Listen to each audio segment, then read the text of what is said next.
Ternyata selama ini kita ditipu, bro. Kita diajari sejak SD kalau Indonesia itu dijajah Belanda selama 350 tahun. Tapi itu nggak sepenuhnya benar. Bahkan cenderung menyesatkan. Hah? Yang bener lu bro kalau ngomong. Lu kalau muncul-muncul begitu, diem aja. Dengar nih. Hah? Faktanya, VOC itu masuk ke Indonesia tahun 1602. Tapi Belanda baru benar-benar menguasai seluruh Nusantara itu di awal tahun 1900-an. Jadi, gimana bisa disebut 350 tahun? Wilayahnya berbeda-beda, perlawanan masih banyak, bahkan ada kerajaan yang merdeka selama itu. Lah, terus kalau nggak akurat, kenapa angka 350 tahun selalu dipakai? Nah, itu pertanyaan yang gue tunggu-tunggu. Oke, kalau gitu lu minum dulu. Hah? Siapkan kerongkonganmu untuk menelan fakta ini.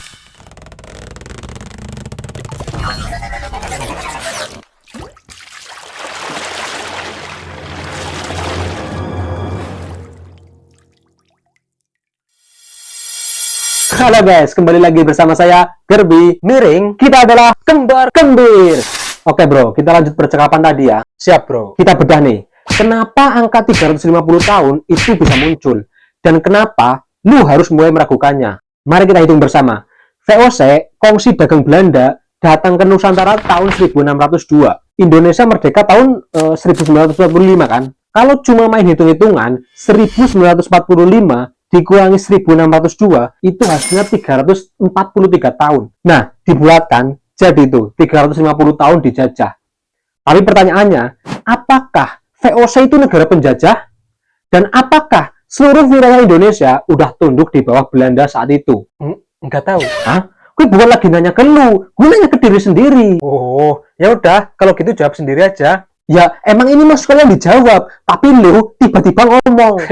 Nah, jawabannya belum tentu. Hah? Belum tentu? Belum tentu atau? Enggak, lu simpulin aja sendiri nanti. VOC itu kan awalnya cuma dagang. Mereka bikin pos perdagangan di Batavia, di Ambon, dan beberapa di titik lain. Tapi wilayah-wilayah seperti Aceh, Banten, terus Ternate, dan Bali, mereka masih merdeka. Bahkan kerajaan-kerajaan besar seperti Kerajaan Mataram, Kerajaan Goa, dan Kerajaan Bone itu masih aktif melawan VOC loh. Penjajahan sebenarnya baru benar-benar sistematis dan politik itu setelah VOC bangkrut. Dan Belanda, lewat pemerintahan Hindia Belanda, mengambil alih itu pada tahun 1800. Jadi, masa penjajahan nyata itu bisa dibilang dimulai dari abad ke-19. Oh, berarti mulai dihitung penjajahan dari tahun 1800 ya bro? Ya, bisa jadi. Tapi jangan lupa, perlawanan nggak pernah berhenti. Dari Perang Diponegoro tahun 1825 sampai 1830.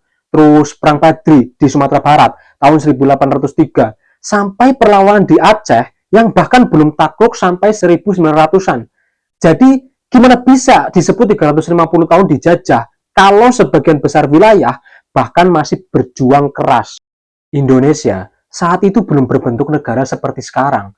Ada ratusan kerajaan, suku, dan wilayah yang berbeda. Bahkan sampai tahun 1900-an, Belanda itu belum menguasai Papua, Nusa Tenggara Timur, dan Kalimantan secara penuh. Lah, ya juga ya. Kayaknya daerah timur banyak yang nggak dikuasai Belanda. Terus kalau memang kita dijajah 350 tahun, harusnya bahasa Belanda menjadi bahasa kedua kita ya nggak sih? Nah itu. Jadi, klaim satu bangsa dijajah 350 tahun jelas terlalu disederhanakan. Kalau gitu, kembali ke pertanyaan awal tadi bro. Kenapa narasi tersebut masih dipertahankan? Oh iya, masih ingat juga lu bro. Oke, karena ingatan lu kuat, lu cocoknya minum ini bro. Nih. Hah? Nah, tuh minum dulu.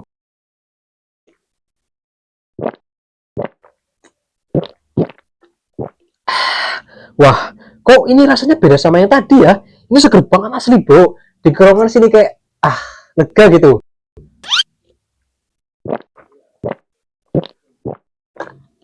Terus juga kayak ada manis-manisnya apa ya? Nah itu, le mineral memang beda. Rasa manis-manisnya itu berasal dari kandungan mineral bikarbonat secara alami, bukan dari tambahan pemanis buatan. Jadi lu nggak perlu khawatir bro. Oh gitu ya? Oke deh, ntar gue beli bro. Nih, makasih. Udah buat lo aja itu. Hah? Stok le mineral gue masih banyak di rumah bro. Wah, mantep nih. Oke, kita lanjut ya. Oke bro. Alasan kenapa narasi Indonesia dijajah 350 tahun masih dipertahankan, ada dua kemungkinan. Pertama, untuk memunculkan rasa penderitaan kolektif. biar kita itu merasa sudah cukup lama dijajah dan bangga akhirnya merdeka. Kedua, ini sebenarnya narasi yang justru dibentuk oleh kolonial itu sendiri. Mereka ingin menciptakan kesan bahwa mereka itu berkuasa terlalu lama dan perlawanan rakyat dianggap tidak ada artinya.